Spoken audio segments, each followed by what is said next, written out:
ಸತತ 9ನೇ ಬಾರಿಗೆ ಮುಂಗಡ ಪತ್ರ ಮಂಡಿಸಿ ದಾಖಲೆ ಬರೆಯಲು ನಿರ್ಮಲಾ ಸೀತಾರಾಮನ್ ಸಜ್ಜಾಗಿದ್ದಾರೆ.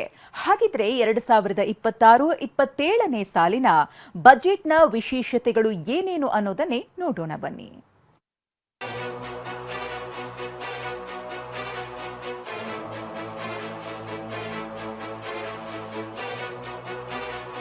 ಸತತ 9ನೇ ಬಾರಿಗೆ ಬಜೆಟ್ ನಿರ್ಮಲಾ ಐತಿಹಾಸಿಕ ದಾಖಲೆ.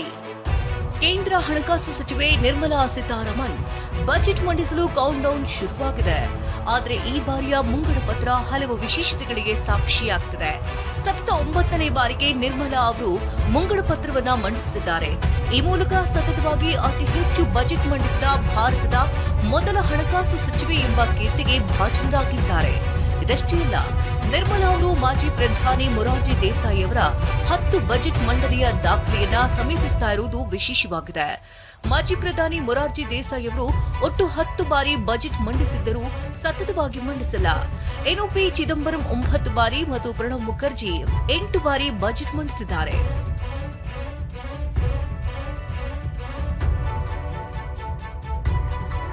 ಎಪ್ಪತ್ತೈದು ವರ್ಷಗಳ ಸಂಪ್ರದಾಯ ಮುರಿಯಲಿದ್ದಾರಾ ನಿರ್ಮಲಾ ಸೀತಾರಾಮನ್? ಬಜೆಟ್ನ ಪಾರ್ಟ್ 1 ಬಿಟ್ಟು ಪಾರ್ಟ್ 2 ಮಾತ್ರ ಓದುವ ಸಾಧ್ಯತೆ. ನಿರ್ಮಲಾ ಸೀತಾರಾಮನ್ ಹಣಕಾಸು ಸಚಿವೆಯಾದ ಬಳಿಕ ಬಜೆಟ್ನಲ್ಲಿ ಹಲವು ಹೊಸತುಗಳಿಗೆ ಮುನ್ನಡೆ ಬರೆದಿದ್ದಾರೆ. 2019ರಲ್ಲಿ ಮೊದಲ ಬಾರಿಗೆ ಬ್ರೀಫ್ ಕೇಸ್ ಬಜೆಟ್ ಸಂಪ್ರದಾಯಕ್ಕೆ ಇತಿಶ್ರೀ ಹಾಡಿದ್ರು. ನಂತರ 2021ರಲ್ಲಿ ಕೋವಿಡ್ ಸಾಂಕ್ರಾಮಿಕದ ಬಳಿಕ ಕಾಗದರಹಿತ ಬಜೆಟ್ ಮಂಡಿಸಿದ್ರು. ಕಾಗದ ಪತ್ರಗಳನ್ನು ಬಿಟ್ಟು ಬಹಿಖಾತಾ ಶೈಲಿಯ ಚೀಲದಲ್ಲಿ ಡಿಜಿಟಲ್ ಟ್ಯಾಬ್ಲೆಟ್ ತಂದು ಬಜೆಟ್ ಮಂಡಿಸಿದ್ರು. ಅದನ್ನೇ ಮುಂದುವರೆಸಿದ್ದಾರೆ. ಈ ಬಾರಿ ವಿಶೇಷ ಅಂದ್ರೆ 75 ವರ್ಷಗಳ ಮತ್ತೊಂದು ಸಂಪ್ರದಾಯಕ್ಕೆ ತಿಲಾಂಜಲಿ ಬಿಡೋ ಸಾಧ್ಯತೆ ಇದೆ.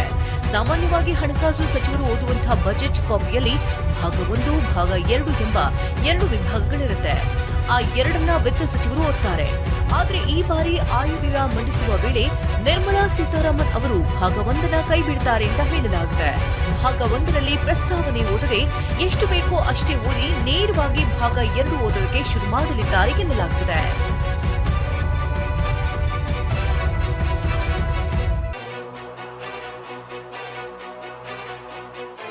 ಇಪ್ಪತ್ತೈದು ವರ್ಷದ ಬಳಿಕ ಭಾನುವಾರದಂದು ಬಜೆಟ್ ಮಂಡನೆ. ಈ ಬಾರಿ ಭಾನುವಾರ ಬಜೆಟ್ ಮಂಡನೆಯಾಗ್ತಾ ಇರುವುದು ದೇಶದ ಸಂಸದೀಯ ಇತಿಹಾಸದಲ್ಲಿ 2ನೇ ಬಾರಿ.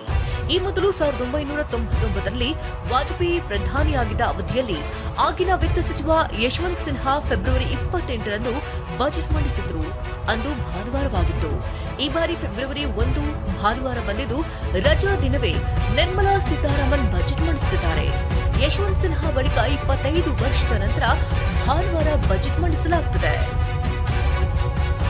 ನಿರ್ಮಲಾ ಬಜೆಟ್ ಸೀರೆಯ ವೈಶಿಷ್ಟ್ಯ. ಈ ಬಾರಿ ಯಾವ ಬಣ್ಣ? ಪ್ರತಿ ಬಾರಿಯೂ ಬಜೆಟ್ ಮಂಡನೆಗೆ ಬರುವಾಗ ನಿರ್ಮಲಾ ಸೀತಾರಾಮನ್ ಅವರು ಯಾವ ರಾಜ್ಯವನ್ನ ಪ್ರತಿನಿಧಿಸುವಂತಹ ಸೀರೆ ಧರಿಸುತ್ತಾರೆ ಎನ್ನುವಂತಹ ಕುತೂಹಲವಿರುತ್ತೆ. ಯಾಕಂದ್ರೆ ಕಳೆದ 8 ಬಾರಿ ಬಜೆಟ್ ಮಂಡನೆ ವೇಳೆಯೂ ಭಿನ್ನ ಶೈಲಿಯ ಒಂದೊಂದು ರಾಜ್ಯದ ಸಂಪ್ರದಾಯ ಬಿಂಬಿಸುವ ಸೀರೆಗಳನ್ನ ಉಟ್ಟಿದ್ರು.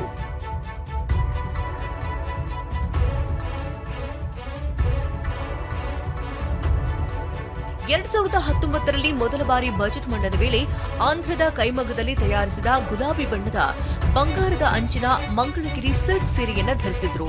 2ನೇ ಬಾರಿ 2020ರಲ್ಲಿ ಹಸಿರು ಅಂಚಿನಿಂದ ಕೂಡಿದ ಹಳದಿ ಬಣ್ಣದ ರೇಷ್ಮೆ ಸೀರೆಯನ್ನ ಧರಿಸಿದ್ರು.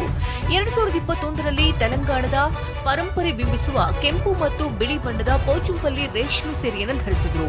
2022ರಲ್ಲಿ ಒಡಿಶಾದಲ್ಲಿ ಕೈಮಗ್ಗದಲ್ಲಿ ತಯಾರಿಸಿದ ಕಂದು ಮತ್ತು ಬಿಳಿ ಬಣ್ಣದ ಬೊಂಕೆ ಸೀರೆಯನ್ನ ಧರಿಸಿದ್ರು. ಇನ್ನು 2023ರಲ್ಲಿ ರೇಷ್ಮೆ ಸೀರೆಯನ್ನ ತೊಟ್ಟಿದ್ರು. 2024ರ ಮಧ್ಯಂತರ ಬಜೆಟ್ ಪಶ್ಚಿಮ ಬಂಗಾಳ ಕರಕುಶಲ ಶೈಲಿಯ ಕಾಂತಾ ಕಸೂತಿ ಶೈಲಿಯ ನೇಲಿ ಟಸರ್ ರೇಷ್ಮೆ ಸೀರೆಯನ್ನು ಧರಿಸಿದ್ರು. 2024-25ನೇ ಸಾಲಿನ ಬಜೆಟ್ ಮಂಡಿಸುವಾಗ ನೇರಳೆ ಮತ್ತು ಚಿನ್ನದ ಬಣ್ಣದ ಅಂಚನ್ನು ಹೊಂದಿರುವಂತಹ ಬಿಳಿ ಬಣ್ಣದ ಕೈಮಗ್ಗದ ರೇಷ್ಮೆ ಸೀರೆಯನ್ನ ಧರಿಸಿದ್ರು. ಕಳೆದ ವರ್ಷ 2025ರಲ್ಲಿ ಬಿಹಾರದ ಮಿಥಿಲಾ ಕಲಾ ಸಂಪ್ರದಾಯ ಪ್ರತಿನಿಧಿಸುವ ಮಧುಬನಿ ಕಲೆಯುಳ್ಳ ಸೀರೆಯನ್ನ ಧರಿಸಿದ್ರು. ಹೀಗಾಗಿ ನಿರ್ಮಲಾ ಸೀತಾರಾಮನ್ ಈ ಬಾರಿ ಯಾವ ಶೈಲಿಯ ಸೀರೆಯನ್ನ ಧರಿಸುತ್ತಾರೇನೋ ಕುತೂಹಲ ಮೂಡಿದೆ. ನಿರ್ಮಲಾ ತಮಿಳುನಾಡು ಮೂಲದವರೇ ಆಗಿರುವಂತಹ ಕಾರಣ ತಮಿಳುನಾಡು ಸಂಪ್ರದಾಯ ಪ್ರತಿನಿಧಿಸುವಂತಹ ಸೀರೆಯುಟ್ಟು ಬರ್ತಾರಾ, ಪಶ್ಚಿಮ ಬಂಗಾಳ ಚುನಾವಣೆಯನ್ನ ಗಮನದಲ್ಲಿಟ್ಕೊಂಡು ಸಾರಿಯನ್ನ ಧರಿಸ್ತಾರಾ ಅನ್ನೋ ಚರ್ಚೆ ನಡೆದಿದೆ. ಒಟ್ನಲ್ಲಿ ಈ ಬಾರಿಯ ಕೇಂದ್ರ ಬಜೆಟ್ ಹಲವು ವಿಶೇಷತೆಗಳಿಗೆ ಸಾಕ್ಷಿಯಾಗ್ತದೆ. Bureau report TV9.